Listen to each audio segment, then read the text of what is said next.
Autumn of 1891 arrived in Millbrook, Kentucky, with a fine rain that transformed dirt roads into treacherous mud pits. Margaret Winslow adjusted the shawl over her shoulders as she looked out the window of her small wooden house. At 26, she was the only Methodist teacher in the region, respected by the community, but always seen as an outsider due to her formal education and progressive ideas. The rain drummed on the roof as Margaret opened the letter that had arrived that morning. The cheap paper was stained with moisture, the trembling handwriting of someone with little education. Dear Miss Winslow, I write with a heavy heart. My daughter Sarah, only 9 years old, was sent to Reverend Holloway's revival camp last spring. He promised Christian education and food on the table, something we couldn't offer after my husband's death. 6 months have passed and we have received no news. When I went to the camp, they said Sarah was never there. But I saw her get on that wagon, Miss Winslow. I saw my girl leave. Mrs. Tanner from across the river says her niece disappeared the same way. And the Callaways lost little James. Please, you are educated and respected. Could you help us find our children? With gratitude, Elizabeth Pearson. Margaret let the letter fall onto the oak table. It wasn't the first time she'd heard rumors about missing children. In recent years, impoverished families had been sending their children to religious camps, hoping they would receive education and sustenance. Many never saw their children again. The next morning, Margaret visited Elizabeth Pearson in her deteriorating cabin on the outskirts of town. The woman, prematurely aged by hard work and suffering, trembled as she spoke of her daughter. Show me some record of her, Mrs. Pearson. Anything that proves Sarah existed. Elizabeth rummaged through a worn wooden box and pulled out a small embroidered handkerchief. She made it herself before leaving. It's all I have.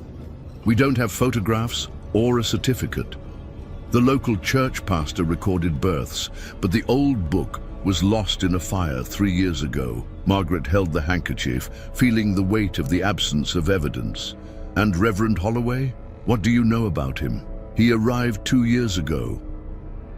Speaks as if he had the fire of the Holy Spirit on his tongue. Says he was called to save the souls of the South after the war. People adore him, especially the wealthy in town. They say he has connections in Washington. As she left the cabin, Margaret found Sheriff Buchanan leaning against her wagon, tall and broad-shouldered, with a thick mustache and eyes that never revealed his thoughts. He had been the law in Millbrook for more than a decade. Miss Winslow, I heard you're asking questions about Reverend Holloway. I'm investigating the disappearance of children, Sheriff. Be careful what you look for, teacher. These camps save souls. The children were probably sent to adoptive families in the north. Better life than they would have here. Without records, without letters, without goodbyes. The sheriff adjusted the belt where he carried his revolver. Some questions are better left in God's hands, Miss Winslow. This town needs faith, not scandals. That night, Margaret lit the lamp and began writing in her diary. She listed the names she had managed to collect: Sarah Pearson, James Calloway, Emma Tanner. In total, 7 children from Millbrook had disappeared in the last 2 years. A noise on the porch made her stand up. Opening the door, she found only a yellowed envelope. Inside was a newspaper clipping from 1873 from Richmond, Virginia, reporting the disappearance of 12 children from an orphanage after the visit of an itinerant preacher. On the back, written in red ink, "Stop now." Margaret felt a chill that had nothing to do with the autumn wind. She looked into the darkness beyond her porch, feeling watched. Something told her that those 7 children from Millbrook were just the tip of a much deeper and darker mystery. Fog covered the hills as Margaret drove her cart along the muddy road toward Reverend Holloway's camp. She had chosen a Tuesday, a day when there would be no services, hoping to find the place less busy. The Holloway Revival Camp was 12 miles from Millbrook, near the Cumberland River, in a clearing surrounded by ancient oak trees. From a distance, it looked like a peaceful place. A large, central white tent, several smaller tents around it, and a wooden cabin that served as the Reverend's residence. Margaret tied her horse to a tree and walked around the perimeter. The silence was disturbing, broken only by the occasional bird song. There was no sign of children or educational activities. "May I help you, miss?" The deep voice startled her. A tall, thin man, approximately 50 years old, with graying hair and penetrating eyes, emerged from behind the main tent. He wore an impeccable black suit, despite the heat and humidity. "I'm Margaret Winslow, the teacher from Millbrook. I'm looking for information about children who were sent to this camp." The man smiled, but the smile didn't reach his eyes. "Reverend Elijah Holloway at your service. I'm afraid you're mistaken, Miss Winslow. This is a spiritual revival camp, not an orphanage or school. I have reports from families who sent their children here, Reverend, to receive Christian education. Occasionally, families bring their children to services, of course, and we offer words of wisdom to all, but we don't keep children here." Margaret observed the place more carefully. "Then you wouldn't mind if I took a look at the facilities to reassure the worried families?" The Reverend's smile disappeared. "Unfortunately, that's not possible. We are in spiritual preparation for the great revival this weekend. Besides, without meaning to offend you, what you suggest is quite improper. A single woman visiting a religious camp without a proper escort. What would people say? They would say I'm fulfilling my Christian duty to protect the innocent, Reverend." Holloway's eyes hardened. "Miss Winslow, I suggest you return to Millbrook and focus on your own obligations. God does not appreciate those who sow discord and distrust." As they talked, Margaret noticed a young man of about 16 observing them from a distance near the main cabin. When he noticed her gaze, he quickly disappeared inside. "Who is the boy?" "My assistant Ezekiel, an orphan I took in a few years ago. Now, if you'll excuse me, I have duties to attend to." Margaret knew she wouldn't get more information at that moment.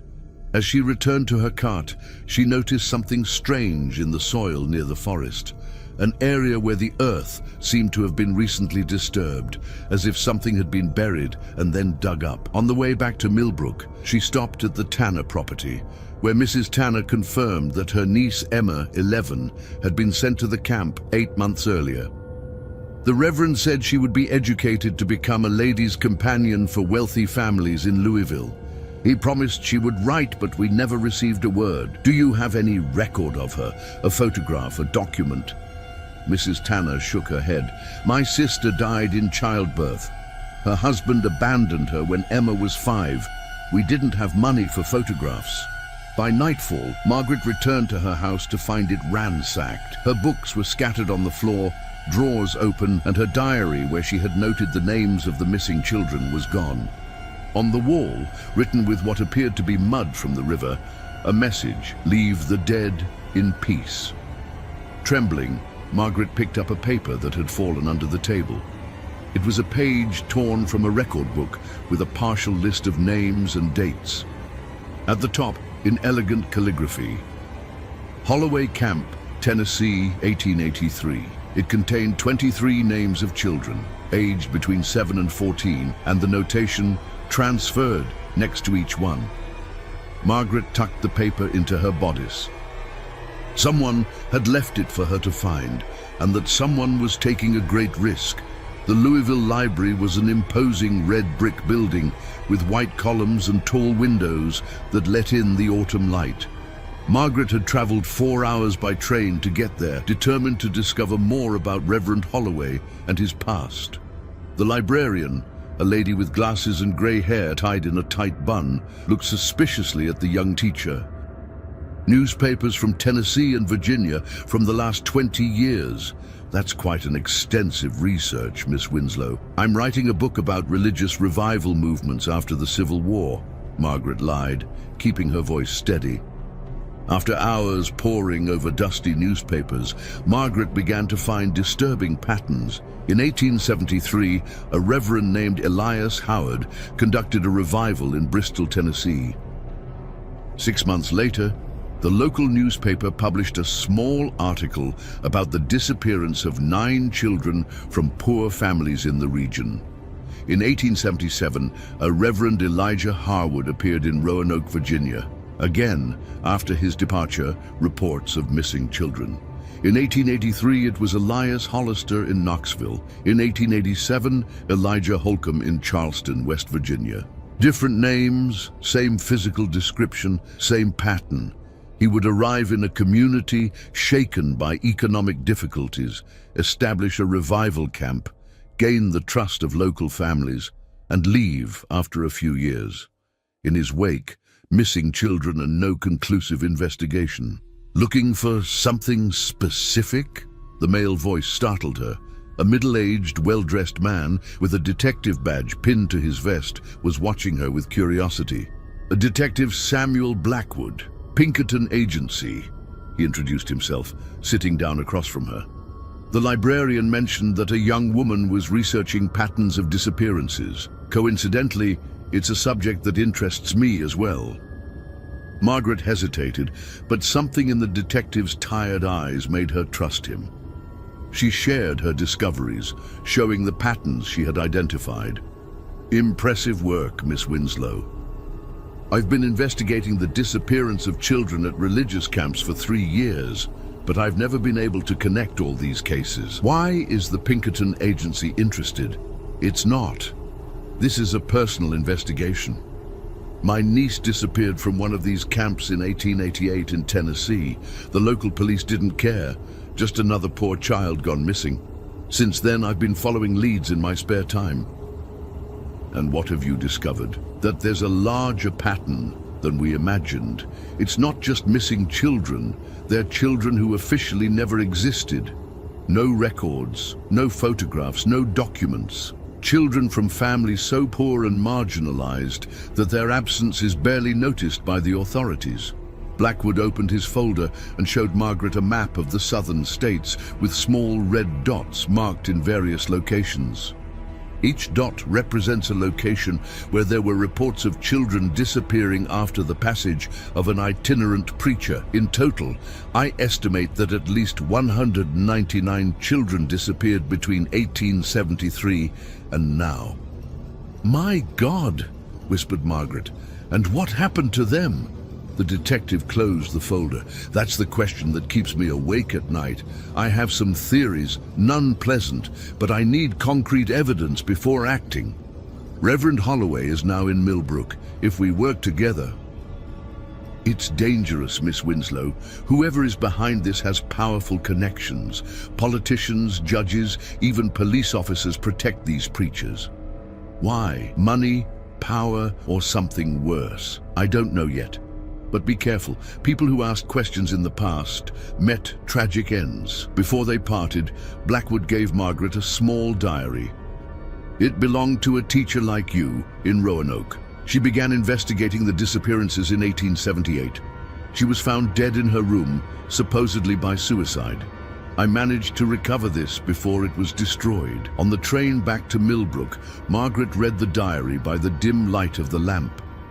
The teacher, Catherine Winters, had documented her suspicions about a local reverend and the connection to missing children. Her last notes were disturbing. I found strange marks on the trees near where the children were last seen, symbols that don't seem Christian, but something older. Doctor. Harrison mentioned that the reverend requested large amounts of laudanum for medicinal purposes. Why would a preacher need so much sedative? Last night I heard chanting coming from the forest. They weren't hymns I recognized, but something in Latin, perhaps older. Tomorrow I intend to visit the abandoned cabin where they say the Reverend conducted special studies with the selected children. This was the last entry. On the next page, only an ink stain, as if the pen had fallen from Catherine's hand. Upon arriving in Millbrook, it was already night. Margaret found her house dark. When she lit the lamp, she realized she wasn't alone. Miss Winslow, said Sheriff Buchanan, sitting in her rocking chair, we need to talk about your recent activities. Sheriff Buchanan slowly twirled his hat between his fingers, observing Margaret with a look she couldn't decipher. I was in Louisville today, he said calmly. Curious to find you there, talking to a Pinkerton detective. Margaret felt her blood freeze. Were you following me, Sheriff? Let's say I have an interest in your recent movements, especially when they involve serious accusations against a respected man like Reverend Holloway. I haven't made public accusations. I'm just investigating the disappearance of children. Buchanan stood up, his imposing figure filling the small room. Miss Winslow, I came to warn you as a friend. This investigation of yours, it's not healthy for you or for Millbrook. Children have disappeared, Sheriff. Don't you think that deserves an investigation? What I think, he said, approaching, is that a single young woman should worry about her reputation. People are commenting on your eccentric behavior, your visits to families of ill repute, your unaccompanied travels. Are you threatening me? I'm offering you advice. Millbrook needs a respectable teacher. If you continue down this path, the school board may reconsider your position. After the sheriff left, Margaret couldn't sleep. His words were clearly a threat, but they also confirmed her suspicions. Something wrong was happening, and powerful people were involved. The next morning, Margaret received an unexpected visit. Ezekiel, Reverend Holloway's young assistant, was standing on her porch, nervously looking in all directions. I need to speak with you, he said in a low voice, but not here. It's dangerous. They met an hour later in a clearing in the forest halfway between the town and the camp.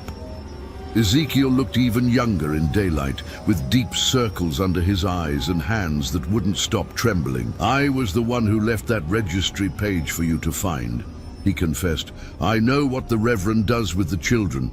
What does he do, Ezekiel? The boy swallowed hard. He selects them carefully. Always children without official records, from families so poor they can barely feed them. He promises education, food, a better future. And then? The first weeks are normal. The children receive food, clean clothes, learn to read passages from the Bible. Then, the Reverend selects some for special studies. He says they were chosen by God for a greater purpose. Ezekiel paused, struggling with the words. He takes them to a cabin at the back of the property. There he teaches them strange chants, makes them memorize texts that aren't in the Bible. He gives them a tea that makes them drowsy and obedient. You saw this happen. I was one of those children 7 years ago, but the Reverend found me useful, said I had a different purpose. I became his assistant, helping to attract other children. Tears streamed down the boy's face. I didn't know what happened to them afterward. I only knew they disappeared, and the Reverend said they had been sent to families in the north. When did you discover the truth? 3 nights ago. I woke up to strange noises. The Reverend and some men from town were digging something up near the creek. When they left, I went to check. I found remains, small bones, Miss Winslow. Children's bones. Margaret felt nauseous. We need to go to the police. The sheriff is involved. I saw him there that night, helping to move the remains. They're transferring everything because someone is asking questions. You're asking questions. Why are you telling me this, Ezekiel? Why now? Because I'm tired of carrying this sin. And because I heard the Reverend and the sheriff talking about you. They're planning something. We need to find evidence before it's too late. Ezekiel explained that the Reverend kept a special book bound in black leather where he recorded all the children who passed through the camp, including their final purposes. He keeps it locked in his cabin in a secret compartment under the floorboards. If we can get that book, we'll have evidence for federal authorities. How can we obtain it? The Reverend will be in town tomorrow night for a dinner at the mayor's house. It will be our only chance. Biggies. When Ezekiel left, Margaret sat down to write a letter to Detective Blackwood, detailing everything she had discovered and her plans for the next night. If something happened to her, at least the truth wouldn't die. That night, she dreamed of 199 nameless children, their silent voices begging to be remembered. Night fell over Millbrook like a heavy cloak. A fine rain began to fall when Margaret met Ezekiel at the edge of the forest that led to the camp. The boy carried a covered lantern and moved like a frightened animal, startling at every noise from the forest. The Reverend left an hour ago. he whispered, "but we must be quick. Sometimes he returns earlier than expected." They walked in silence along the muddy trail. The camp seemed deserted, the tents swaying slightly with the damp breeze.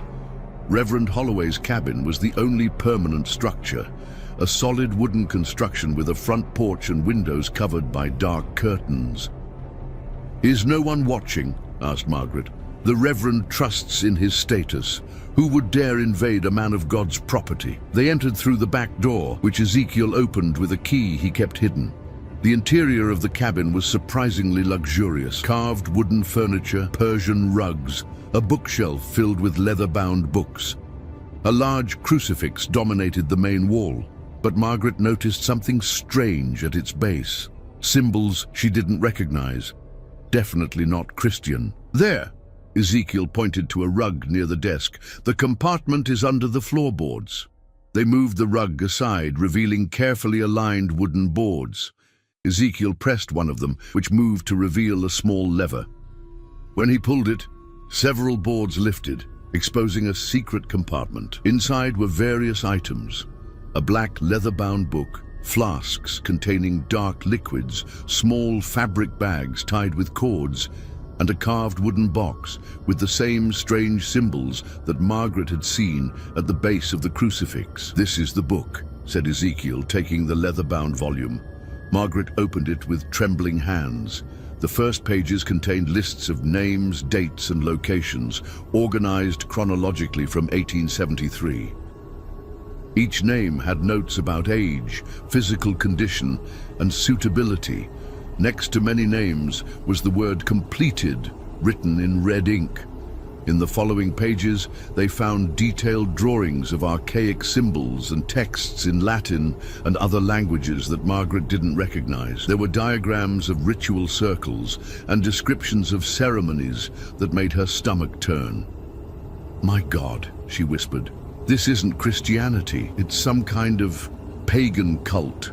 "The Reverend always talked about the ancient way and powers before the cross," said Ezekiel. "He said the children were pure vessels, necessary for the ritual." Margaret continued flipping through the book until she reached the most recent pages. There she found the names of the Millbrook children: Sarah Pearson, James Calloway, Emma Tanner, all marked as "in preparation." "They're still alive," she said, feeling a spark of hope.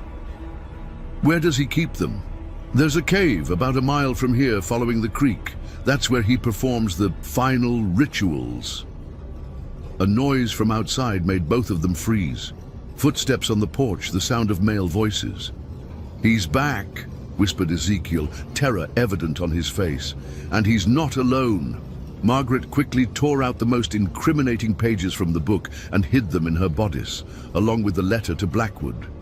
They returned the book to the compartment and closed it, but there was no time to replace the rug. "Through the back window," Ezekiel indicated. As they headed there, the front door opened. Reverend Holloway entered, accompanied by Sheriff Buchanan and the mayor of Millbrook. "I assure you, gentlemen, that this year's ceremony will be the most powerful yet. With 7 purified vessels, our circle will finally be complete." The 3 men stopped abruptly upon seeing the rug moved aside and the secret compartment exposed. "It seems we have visitors," said Holloway, his calm voice contrasting with the fury in his eyes. Margaret and Ezekiel ran to the back window. The boy managed to get out first, but when Margaret tried to follow him, she felt strong hands grabbing her ankles. "Miss Winslow," said the sheriff, pulling her back inside. What a disappointment. Ezekiel hesitated outside, looking at Margaret with desperation. "Run!" she shouted. "Find Detective Blackwood!" The boy disappeared into the darkness as Margaret was dragged back into the cabin. "A pity," said Reverend Holloway, observing her with a cold smile. "I had hopes that an educated woman like you would understand the importance of our work. Murdering innocent children. What kind of work is that?" "It's not murder, my dear. It's transcendence. Each child serves a greater purpose than their insignificant lives could ever achieve." The mayor seemed nervous. "Elijah, we should get rid of her quickly. If what you say about this detective is true..." Calm yourself, Thomas. Miss Winslow will accompany us tonight. In fact, she arrived at quite an opportune moment. We needed a conscious adult to complete the circle. Margaret felt her blood freeze. The children, where are they? In preparation, as you must have read in my book. Tonight is special, Miss Winslow. The autumn equinox, when the veil between worlds is thinnest, a perfect night for our ritual. The sheriff tied Margaret's hands while the Reverend prepared a flask with dark liquid. A little laudanum to calm your nerves during the journey, he said, bringing the flask to Margaret's lips. She turned her face away, resisting. What kind of man of God are you? Holloway laughed, a cold sound without humor. God? The God you know is just a pale shadow of the ancient powers. We serve something much older and much more powerful. They forced the liquid down her throat. Margaret tasted bitterness and felt an immediate numbness spreading through her body. Her vision began to blur, but before losing consciousness, she saw the Reverend leaning over her, his eyes reflecting the lamplight like those of a predator in the night.